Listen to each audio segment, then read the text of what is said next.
Hi, my beautiful souls. Welcome back. Today, I want to talk about trust and I want to talk about the self love aspect of having a healthy foundation of self trust and how that flows into our trust for our lives, our trust in our relationships with other people, and our trust in circumstances that we find ourselves in. All right. Well, let's start off by going over the definition because I love doing that. So, what is the definition of trust? So, trust is a firm belief in the reliability, truth, ability, or strength of someone or something. So, now if we turn that towards ourselves, right, you can really see how having reliability, having truth and strength, and the ability to believe in yourself, right, is really, really a huge foundation of not only loving ourselves, right, but living from a heart-centered space, okay, where we have a healthy energy within our heart chakra, okay? And so when I think about trust with others, automatically my mind wants to go to, well, I just said it. I meant to say when I think about trust, I automatically think of trust with others, trust in relationships, right? And I feel like that's oftentimes because we're so hyper focused on our relationships with others that we forget, right? We forget that it's the relationship with self that is like the compass that is steering and dictating where the relationships outside of us lead to. So if you are seeing signs of mistrust or over excessive trust with other people, right? Or feeling like life is dishing you circumstances where you're not able to trust, I always encourage and remind people that that is a signal to turn inwards, right? To turn inwards and look deep inside at where inside am I not trusting myself, okay? Because self-trust is where we set the ground and how we build on our trust with others. So learning to trust yourself is probably one of the most major parts of creating a healthy relationship with you. And I really think that throughout this whole journey that I've done of healing and continuing to evolve in my lifetime, I feel like even through the hard times, well, especially through the hard times, but through the good times, the bad times, the sad times, the ugly times, it was my trust in myself that always like geared me or turned me in the direction of my highest good. So when I could really trust myself, right? When I could lean on my own like knowledge, intuition, whatever it might have been that I needed at the time, right? Like being able to trust the decisions that I had made for myself and knowing that all was going to be okay really was what was like my saving grace, right? And so I feel like trusting ourselves can be what gets us through those dark times, what gets us to feeling safe and to feeling okay. And so building that is really important. But before we go on the journey to build it, I think it's really important with where we are as a society and where we are as a collective to say, okay, we've lived this X amount of years of life, right?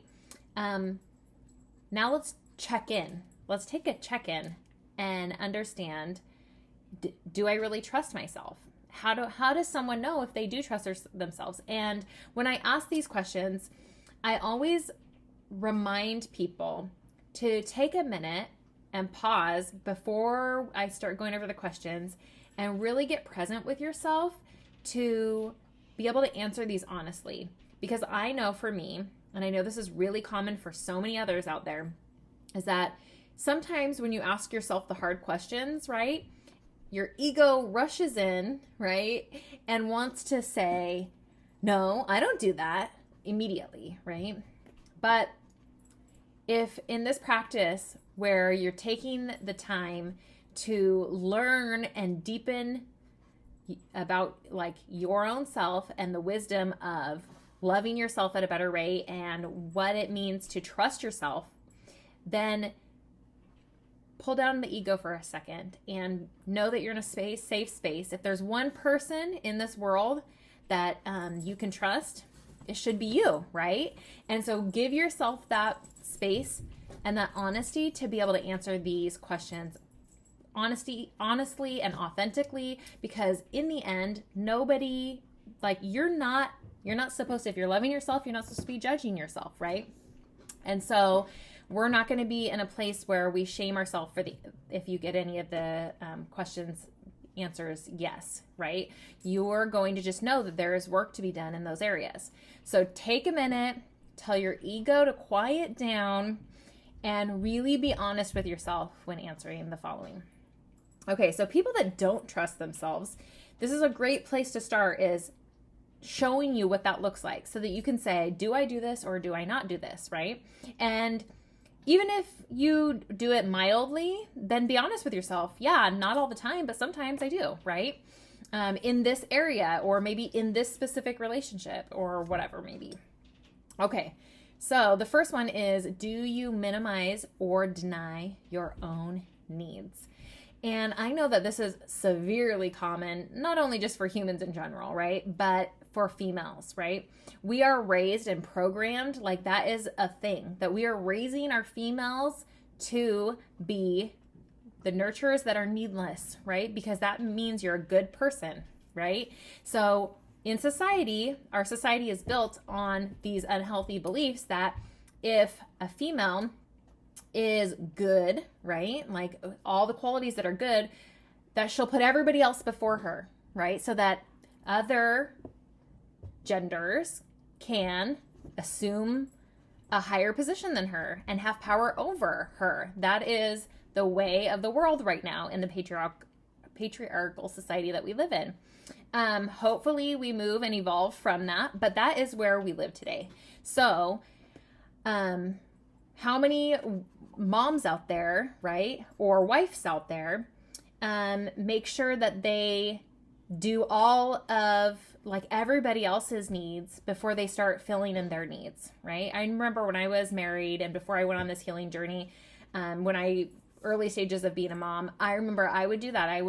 Everybody would have needs or wants for like whatever our time even, right? Like for the weekend, what we were going to do for the weekend. And even though I had an agenda of like, I want to do this with my family, making sure that everybody else was satisfied. When it came to money, I would always spend it on my family's desires and needs before ever giving to stuff that was really, truly in my heart, right? Making sure that everybody else was fed, materialistic wise, before I would ever buy myself a new outfit or a new pair of shoes, things like that.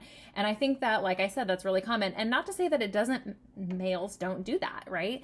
That is something that even males do. But I want to highlight that feminines or females are really raised with that mindset. Like we are programmed. Men are not programmed that way unless they have a childhood that programs them that way, right? But predominantly women are programmed that way. So I like to shine light on that so that we can heal that. If we don't know about it, then we don't know how to heal it, right? Okay, the next one is, are you self-sacrificing? So again, this kind of is really similar to the denying your own needs, but again, self-sacrificing, like you are, like wanting something, right? But then someone else wants something, and so you allow them to have, like if it conflicts with what you want. I remember for my birthday, I remember one of my good friends in the past said, okay, I'll throw you a little birthday something at my house. And okay, great. And then it was like, what do you want to eat? Like, what do you want the menu to be? And then I would come up with like ideas. Like I'd be really thoughtful of like, oh, maybe this would be yummy, or I'd want this. And then my friend would be like, oh, well, my husband doesn't want to eat that. So my husband said he wants this, so we're going to make that. And I remember I was at an unhealthy place in my life that I didn't speak up and I didn't say anything. But in my head and in my heart, what I felt was, well, but isn't it my birthday or is it his birthday? Like, I don't understand. Like, what? And I'm such a flexible person that doesn't matter. The food doesn't matter. I just want to be with my loved ones. I just want to have a great time with the people that I enjoy, right? So it didn't matter to me what the food was. But in my head, I was thinking, but why would you ask me then? Like, and she asked me several times, like, oh, what about this? What about this? And I'd be like, oh yeah, that one sounds good. I like that out of the 3 you offered. And then she's like, no, my husband wants this instead. So because I didn't speak up for myself, and because I didn't say like, hey, that's like, it just doesn't make sense. It's my birthday, like sacrificing maybe something that I did want to eat, because really, like I said, I made myself believe that I didn't have like any needs, and so that I could sacrifice. I really created that belief in my mind that it didn't matter to me, right? And like I said, not that it would, like that I would be like, I'm not coming if I don't get my favorite foods at all, right? That's not the type of person I am. But you have to at some point recognize that you are being self-sacrificing for everyone and their wants and needs, even if something small as like the menu at your own birthday, right? Just because someone else is so domineering and wants their way, right? So next one is, do you do things to prove your worth and your value to others? And I think that this is really big, and I think a lot of people's egos will get in the way of this one. I know that in the beginning of my healing journey that it really did for me. It was really hard because I'd always be like, but I do value myself, but I do have worth. But when you break it down into your habits of like, are you valuing your time, or are you doing things because other people want you to do them, right?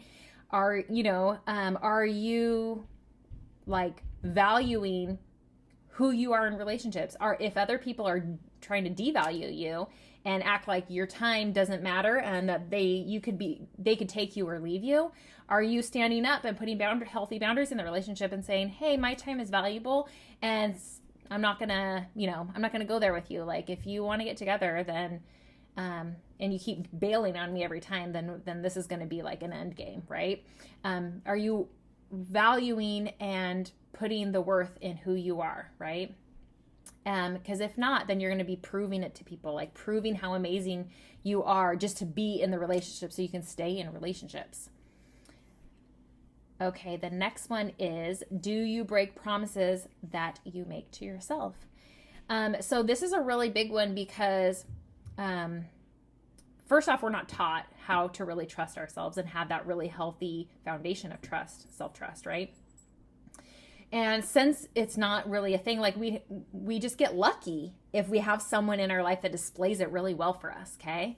And so like a caregiver, like a parent, or, an aunt, an uncle, grandma and grandpa, someone displays it really well, and that we get to learn from them shining that to us, right? For themselves. Well, so if you are constantly breaking promises to yourself, like putting everybody else before you, and you were planning a relaxing day by yourself so you could recharge, but then your best friend all of a sudden needed you because she forgot to get someone to help her on this event or something, so she needs you, right? And that's your only day to relax, but because she was negligent, now she needs you, and you're going to put her first, right? Instead of recognizing, like, I need to recharge before I go back to a week full of work with other people, right? Things like that. Make sure that you're not breaking those promises, because then that will deteriorate, just like it would in a relationship, your inner self, right? Like the inner child within you. Also, your subconscious gets that message every time you do that. It gets the message, like when you put other people before you, or when you break promises to yourself, it gets the message that I'm not worthy. And then it starts to believe that, and it starts to act that way, whether you recognize that you're doing it or not, right? Then you start to live a life where that you're not worthy, because your subconscious then is running the show and believing it. Because you have shown to your subconscious, oh, I don't have habits. I can't stand up for myself, right? I can't have boundaries with people. So I don't value myself. And I don't take myself seriously, and I don't, keep the trust with myself. Like, I don't keep, what I say I'm going to do for myself. I am in act one, and then I never finish, right? Okay. Next is, that you find it difficult to finish what you start. So like finishing things out, I mean, life is going to happen, right? And we all know that sometimes you get into stuff and you're like, ooh, this is not for me, and you can back out, right? But if you're like a repeat offender for that, that's another thing that signals your brain, signals your subconscious, right? That it almost like says like, I'm not good at things and I can never finish them. Like I can never stick to finishing what I set out or what I want to start, right? And not that all things will need a finish, but because some things don't, right? But that predominantly at a large level, if you're seeing a trend in that, right, then it's a red flag, right? Of that you're not trusting yourself, because, not every single thing that you're going to go through is going to be amazing, right? And sticking it out, there's something to sticking it out and really finishing what you had promised yourself. Because really that's kind of what it is. It's like a promise to yourself, like, I want to try this out. I want to see, like, I want to adventure this. And like I said, there's times where it's not going to be the right choice to stick it out. But if you do it with everything, then that's a clear sign that there's something, like a red flag for that. Do you regularly fail to keep agreements or commitments that you make with others? So I know that this is a little bit more of an outwardly question, but it also will shine light on that maybe you're not keeping the agreements with yourself. Because if you're used to being able to break things off with other people, you're probably definitely sure to be able to break things off with yourself and not really follow through with your agreements with yourself either, right? It just shows like there's a vibe, there's a pattern. That's what it shows for you. Do you deny or minimize your power of choice? Now this one, my ego again wanted to say that I didn't do it in the past. And I really had to take a deep look at myself. And I had to think, okay, in certain situations, am I feeling like I have no choice but to try to manipulate or control the situation, maybe with emotions or whatever it might be, right? But I had to really, really look at myself. And once I did that, I'm so thankful I did, because then I started to recognize that I do have a power of choice, right? We all have a power of choice. And not that there's going to be times where a difficult choice is maybe, I'm not going to say the right, because that's not like the way to talk, but more, it'll change things for so many other areas, right, of your life, that it's not just about that one thing, right, that you're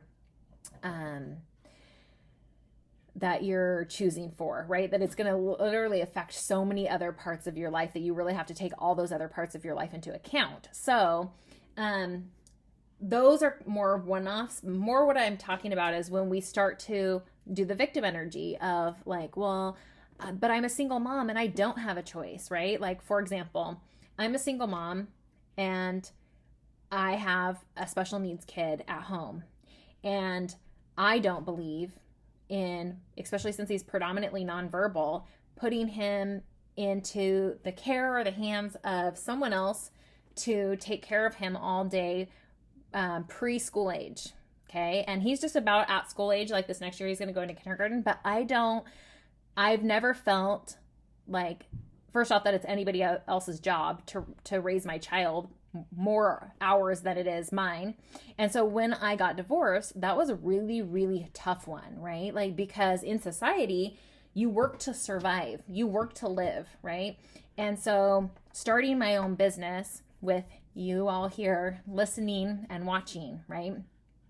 That's not something, stepping out and trying to find another way to make income, right? To survive with my children, to be the head of household, is not like most people would be like, oh, you're crazy, girl. Like, you can't, like, that's not a thing, right? Like, but this was my thing, is I knew from a small child that my children that I birthed were going to be in my care. Like, and I was not going to waver of that just because my family didn't work out. And that was a really big thing for me. And so making sure that I remembered that I did have a power of choice. I have a choice. Like, yes, I have to pay my bills. Yes, I have to feed my children. Yes, I have to make sure we have a roof over our heads. But I have in every moment, even no matter if it's the hardest choice, right? I have a power of choice to either stick with that belief or to step out of it and to say, I'm helpless here, right? And so I made a promise to myself that I wasn't going to take away my power of choice. And it hasn't been an easy road. And there's been times where I just get on my knees and pray that I make, like I make it to the next week or the next month or whatever it might be, right? But within that, I have recognized the whole entire way that I had a power of choice in everything I did. And so don't minimize that power of choice and pretend like you have no choices. That's victim energy. And that's not trusting yourself, right? It's not healthy. So make sure you're not doing that. Do you defer to others and allow them to make choices and decisions for you, right? So this is where it's really hard, and I really check myself every time that I want to go to someone for advice. I do this self-trust check-in with myself, and I ask myself, first off, why do you need their opinion, right? Are you right now, are you trusting yourself enough? Like, are you trusting, like, what do you think before you even ask them what their opinion is, right? Do you solidly believe in what you are saying to yourself? Or do you feel uneducated? Like, what is it for you? Why are you wanting to seek that information from other people? Because other people can give you their opinion, right? But nobody's living your life. And we hear that over and over again. Like, you're the only driver in this seat, right? And in the end, people are going to come in and they're going to be beautiful passengers on this roadmap of life. But ultimately, you have to drive that car, right? And nobody's saving you. So you got to get really comfortable with, sometimes you're not going to have a Google Maps on your iPhone in front of you when you're driving.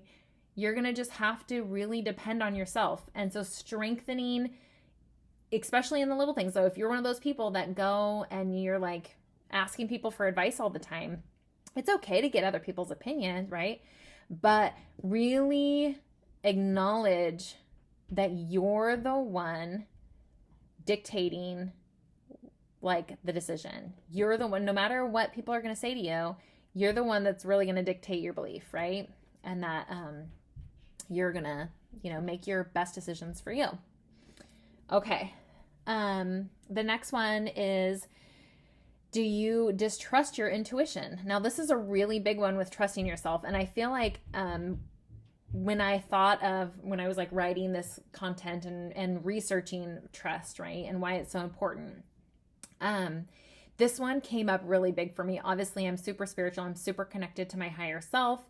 But it really like, it's almost funny. Like when I start to learn a new subject, it's like God, the universe, whatever you want to call that, my higher self dishes it to me right in that subject so that I can really, really get engrossed in the material and learn it myself. And so there was like a circumstance for me that I got dished recently once I was writing this, where it was like, are you really trusting your intuition? Because your intuition is saying this, and yet the world or the circumstances in the reality world look completely different. But in your heart, in your intuition, in your spiritual connection that it is this. So quit playing small, right? And stand up for what is in your intuition, because you don't need proof. You don't need, a tarot card read. You don't need another psychic telling you that it's true. You know it in your heart. You can feel it in your body. You can sense it in your intuition. You can feel it in your mind. You can feel it in everything that you are. Your entire lifetime has been built around this. You know the truth of it, right? So really making sure that you're trusting your intuition, even on small things. That was a big thing. I gave you guys kind of a big story, but even on the small things, like, right? That your intuition is built into you for a reason. Okay, do you engage in self-sabotaging behaviors that create shame, self-punishment, or guilt? So people do this constantly, and it's a constant battle, because I obviously was raised in mainstream society, right? Where we really shame and blame ourselves for a lot of stuff. And so every day I work really, really hard. It's part of loving myself, to not punish myself. There's going to be enough people out there trying to punish me for things that they don't believe that I am doing right, right? But I don't need to be one of them. And so anytime I misstep, and I'm going to put quotation marks around that because there's no real missteps, but anytime I do something that I wouldn't really desire and my human mind doesn't want, right? Anytime I make a quotations mistake, right? I remind myself that it was a good example for me to understand that I don't want that in my life, right? It really highlighted that for me, and I don't need to be shameful because I already know, like, I already can feel that it is a discord. So it's not something that I'm going to gravitate towards. It's something I'm going to gravitate away from, right? So release that shame and blame and the guilt, because it's really self-abuse is what that is. Okay, next is, do you accept negative self-rejecting beliefs that you may have received from your childhood?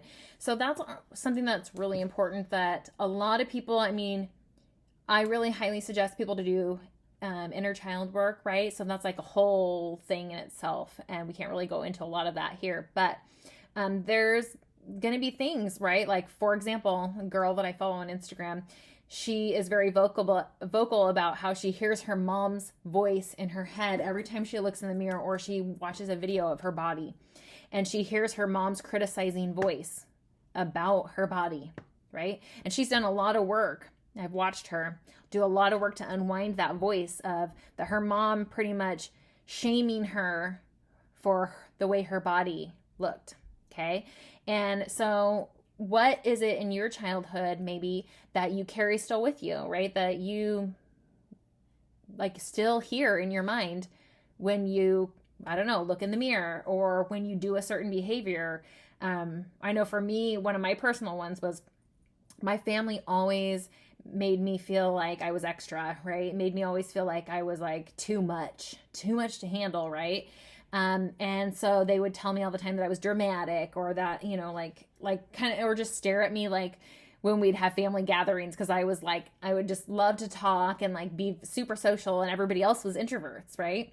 So that stuck with me, that, and you know, when I'm having conversations with people and I get excited about what I'm talking, and passionate, especially when I'm talking about something spiritual or about my life path and purpose, I hear that voice of my family in my head that, oh, here she's talking again, right? Like, and I hear my ex, you know, saying, oh, you only have 5 minutes to talk before I start tuning you out, right? It's like those abusive comments that stick with you. And are you accepting those negative comments or not? Or are you loving yourself enough to build that trust with yourself that you're not going to be an abuser too, right? Because that circumstance of like those things that people said, yeah, they might have happened a lot, right, in my childhood and throughout my marriage, but they were one time, or, you know, like they happened for those times, but how many times did I replay those with other people, right, in other relationships in my head? How many times did I do that? And that doesn't like create any trust in the relationship with you, because other people abusing you is one thing, right? But you abusing yourself, that's where the inside of you starts to crumble, right? And we're not crumbling ourselves. We're building ourselves up. We're building that foundation with ourselves to say that we're loving, and we're going to be the most loving. We're going to be the most like cheerleader to ourselves, right? We're going to be the ones out of everyone. If there is one person in this world that you can trust the most, that you can depend on the most, it's going to be you, okay? That's what we're doing. That's the work we're doing here. Okay, next, do you accept, or do you find it difficult to recognize, understand, and believe your innate value and worth? Again, this really comes down to a lot of childhood stuff, right? And again, your ego immediately is going to be like, oh yeah, I do, right? But I really want you to take a second and see within your habits in the present time, do I really value myself at a very high level, right? Do I believe that I deserve everything that I could possibly want? Do I believe that I am worthy of it all? Right? Like where do I rank myself? Okay. It's important stuff. Do you try to control your environment, people, or things so that you can feel safe? Now, again, your ego, this is a really common one for people across the board, male or female, because manipulation and control, right, especially emotional manipulation with people, is really, really common in today's day. Okay, that's how most of relationships and marriages. It's really actually disgusting. So the percentage of dysfunctional homes and families is sick to me. It's 95% of families and homes are dysfunctional. That means we only have 5% in the world of homes that are actually healthy and functionable homes that don't have dysfunction, right? And so with that, we can say that the world predominantly, right? 95% is an insane statistic, right? And with that being said, most people and their marriages and their relationships, like friendships, whatever, their siblings, their parents, whatever it is, people are manipulating and controlling each other mentally and emotionally so that they can try to feel safe instead of getting off that merry-go-round and saying, I'm not going to participate in this with you anymore. Like, I'm not going to try to make you feel guilty, right? For you not wanting to go to my birthday party, right? Like, you're my best friend. You should feel guilty that you don't want to go with me on my birthday. If your friend doesn't want to go with you and you're going to throw this like toxic fit, right? For that you're not, that they're not going to go with you. That's you not recognizing your worth and you saying, I have a friend that doesn't value me enough to want to spend time with. And if it's a one-off, right? Where like they spend time with you all the time, but there's this one thing that they have a wedding or whatever they got to go to, right? If it's a one-off, that's different. But is that your relationship where they're never there for you? That important things for you, you're always there for their birthdays, but on your birthday, they're not there, right? That they don't want to spend time with you, right? So do you really want a best friend like that, right? Do you value yourself? And so that's what this whole thing about like trying to control your environment, I never thought I did that, right? I like when I was unhealthy back about, 2.5 years ago or so. And if someone would have said that to me, I'd be like, I don't do that, right? But now that I look back on my life, like, heck yeah, because that is what worked. That's the only thing that worked because they didn't really want to be in my life. Most of the people in my life, you know what they wanted? They wanted to use and abuse my positive, happy, bubbly, kind nature, and heart and energy. And they didn't want to give back and be accountable for much in the relationship in return, right? And so I wasn't setting any boundaries. So to feel safe in those unhealthy relationships, I was playing exactly what I was being like seen. So I was regurgitating exactly what I was experiencing with them. They would emotionally manipulate me and I would emotionally manipulate them. And most anybody was telling the truth. And then when I did speak the truth, I was like laughed at hysterically for being so stupid, for being so honest in my relationships.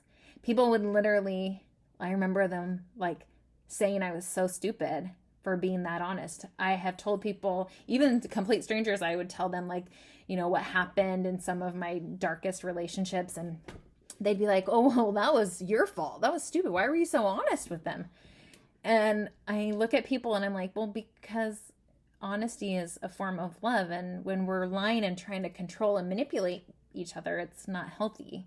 That's not love. That's not a real relationship. And that's not health, right? That's not the direction we want to go. We want to be honest and truthful, right? So that's really important. But if you're not feeling safe, then you need to detect why, right? Okay, next. Are you afraid to speak your truths, right? Are you afraid to tell people who you really are? I remember for a really long time, I was super spiritual and I was median and I would communicate with souls on the other side. And I remember it scared the crap out of me to tell people because I didn't want that label, right? The label of like, oh, she's crazy. She thinks she's talking to spirits on the other side. She thinks she's talking to dead people. It's like, so I would hide probably the most precious parts of me from the world, right? Because I was worried. I was worried about what other people would think of me because I didn't value that in me. Like I didn't value it to the extent that I should have, right? So make sure you're speaking your truth. So whatever that is for you, right? Do you have a hard time validating your own experiences?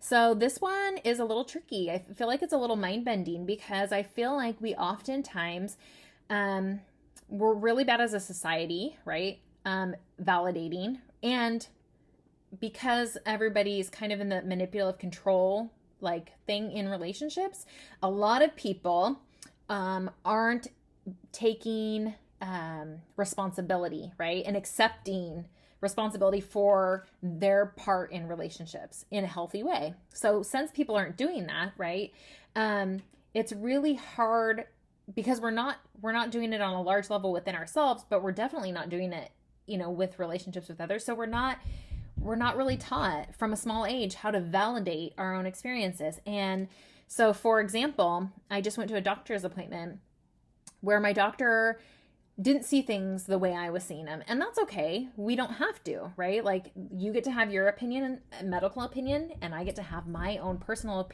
opinion as the person experiencing the pain, a person experiencing the bodily reactions to what's happening to me, right? I get to have my opinion about that.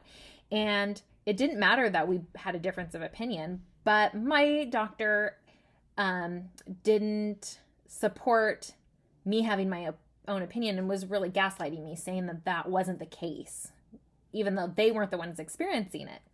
And so I didn't at first, because I'm still learning every day to love myself better and to be a better me. At first, I didn't validate what had happened and I didn't validate the truth of the situation. And so, obviously you don't want to just do this on only negative things like negative experiences. You want to validate yourself in positive experiences as well. But it was really healing and really, really important. Once I really sat down and really thought about why I was kind of like feathered and bothered after the appointment too, like what was my body trying to signal and my mind trying to signal to me to really work on. And what it was is that I needed to validate that I had just been gaslighted, right? I need to validate that that I'm allowed to have my own opinion as a patient and that it doesn't need to be dismissed. So I think validating your own experiences, whether they're positive or negative, I think is really, really important. And we don't talk about validating the negatives one as much because we try to shy away from the negativity, or negative experiences. But really, sometimes, like you can see with me, that was like where I learned a lot. Like I really learned, okay, it doesn't matter in a healthy relationship, healthy doctor-patient relationship. It doesn't matter that he believes me, but it does matter that he respects me, right? And that my feelings on what I'm experiencing can be validated. Okay, so making sure that you're doing that for yourself because other people might not be in a healthy space, especially in the society we live in, to do that for you. Okay. Do you trust others' opinions before your own? And that's another thing, like getting people's opinion. It's kind of like on the same lines, right? Do you trust what they would have to say before you could tap into what you feel and what you think? And are you easily swayed, right? Like where just because you love them, are you allowing people to really have that power over you where like your opinion, their opinion comes before yours, right? Be really cautious of that because it's an easy wave to fall under. Do you usually second guess yourself? Now, this is a big one where people will, like I do it a lot because I'm in my head a lot where when I do things, I sometimes overthink it, right?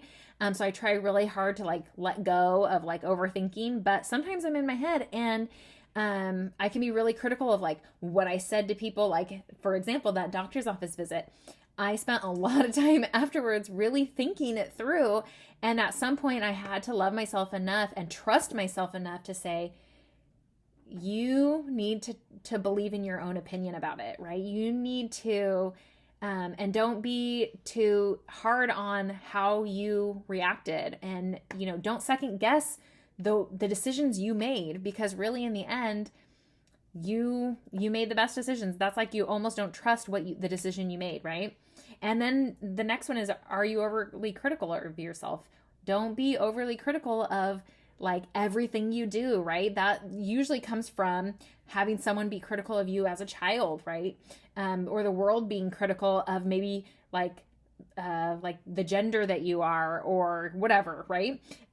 So make sure that you're not doing it, because that's, again, self-abuse. We don't want to be critical of ourselves. Allow yourself to flow through life and, bump your head, scrape your knee. That's human life. That's what you came to experience, okay? And then, do you worry regularly that things aren't going to work out for you? And I think that this one is huge, because I remember the first, 30-something years of my life, I really always worried that things were not working out for me. And it wasn't until I started to really believe in the fact that things always, or not even believe, it's just really recognizing that things always work out for me, right? Because really, honestly, if I look at even the bad things that I've gone through, right? A lot of times you dodge a bullet when you don't get what you want, right? You dodge a bullet and you got something better that maybe you just didn't realize it's better than the thing that you thought you wanted, right? And then you're always taken care of. Like there's always, even when things don't work out, they work out, I always say. Like, that's one of my biggest quotes. And it's because it's true. Like, you're never not getting what your soul needs. Your soul's always getting what it needs. And we have to really know that there's like a divine order and a divine plan, because you're obviously bigger than this human body in this human life. Your soul is much bigger, much wiser, much broader. There's much more to you. But you're tunnel visioned into this human experience, and that's okay. We're meant to do that. But at some point when things get hard, you need to be able to know, like, you can look through your life, and if you count the blessings in your lifetime already, you will not have enough air in your lungs to count, or hours in the day, because you have exceeded the amount of blessings that you ever dreamt of, right? Already. And your life isn't even over yet. So there you go. So now that we've gone over this list, right? And now that we have really checked in with hit some really important aspects of, like, if you're doing these things, it's a signal to not trust yourself, that you're not trusting yourself, right? And another way to know if you truly trust yourself is, again, you'll be able to see it in your outside relationships. Are those trustworthy relationships, right? Are they built where you can trust each other? Is there healthy trust in your outer world, right? That's always a reflection of what's going on internally. And we always think it's the opposite, right? But it's not. So that's really, really, really important to make sure that you not only look at your outside relationships, but that you remember it's a reflection of your inner relationship with you. Okay, so let's quickly go over some habits that build healthy self-trust. Number 1, spend time with yourself. I cannot promote this more. It is one of the most important things to really know yourself, and you have to spend time with yourself, right? And if we're spending time with other people, your energy is split between those other people and other things that you're doing.